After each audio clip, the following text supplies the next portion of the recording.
Hey folks, Migs here with a brand new VPin tool that allows you to add virtual LED strips and a virtual LED matrix to your setup. So this could be useful for folks like myself whose VPin setup, instead of being a full cabinet, is more what I like to call two TVs and a computer. Obviously, that's more than that. But I don't have proper backbox toys.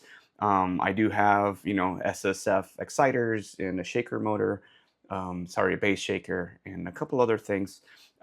But I do not have a teensy board. I do not have a hardware matrix or LED strips. So I wanted to be able to enjoy some of the cool custom lighting shows that the community has been putting out there. So I created a tool here. This is Metallica, and you can see how on the top there's the back matrix with custom animations, and also three LED strips lining the virtual back box. So none of this is hardware. This is all simulated. Um, and I think this could also be a useful tool for anybody in the community who's creating these lighting shows. And I know there's a wonderful DOF simulator tool that's out there right now. But what if you wanted to test these shows or these animations in real time to see how the different animations all integrate? How do they overlap each other? How do they look as a bunch of animations are all playing at the same time? Um, and I'm assuming that for most of you, when you're authoring these light shows, you're authoring them in your workstation, not in your cabinet. So now, if you have a desktop that can run VPin, you can actually test those changes in real time. So I'm going to walk you through the setup process, and then I'm actually going to show you how to add support for the custom matrix shows that the community has been adding. I decided not to ship those with my software because those are not mine to share. The shows, the custom images, the GIFs that go with these animations belong to the community. So all I'm including is the default DOF configurations that anybody can grab directly from the DOF config tool. So first, let's talk about installing the software. You're going to go to, I created a redirect on my website that goes to GitHub, and the URL is led.migmo, migmo, that's a shorthand for my name, and then co, not .com. So make sure led.migmo.co. That's going to redirect you to the GitHub repository where you should find the latest release. As of May 2nd, the latest release is 0.2.1. So I'm going to click there, and I'm going to grab the latest setup for the latest installer executable. Here it is.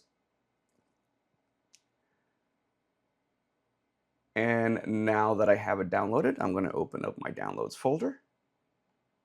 I'm going to find it right here and just go to install it. Of course, because it's not a signed application, most VPN applications will show you this blue screen in Windows 11. Run anyway. Hit yes. All right, so step one is just a regular licensing agreement. I'm going to click through there. Now, the next thing it's going to do when I hit next is the installer is going to look for an existing DOF install.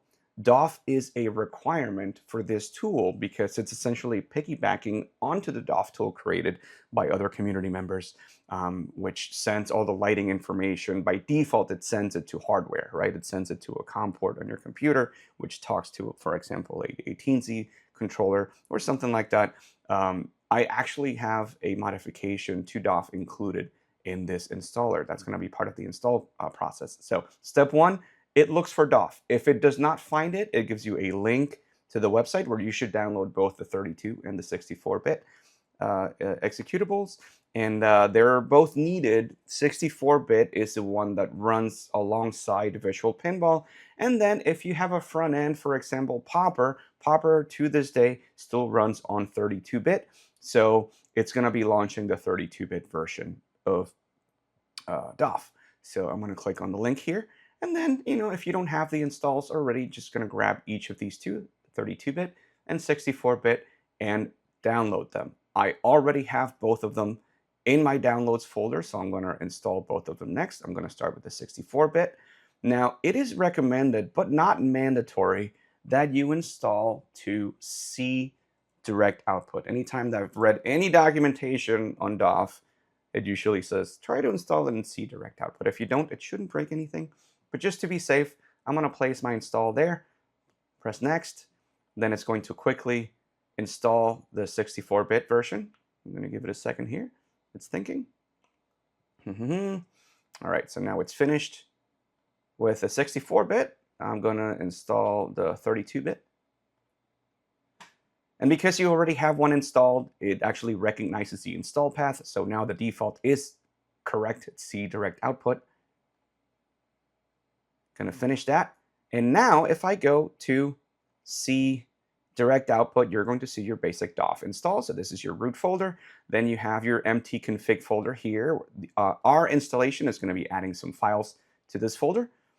And then you have your 64-bit executables and your 32-bit executables. So DOF should be good to go. The next thing you're going to do is go back to the installer and retry detection.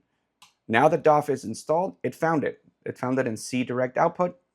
Now you choose where you want to install the actual LED app. The default is in program files, but if you have maybe you have a VPN folder like I do, where you want to place everything VPN related. I'm going to change the install folder. I'm going to go to my C VPN and maybe even create a new folder and call this one Virtual LED. All right, then I'm going to select that folder, C VPN Virtual LED. I'm going to install it there.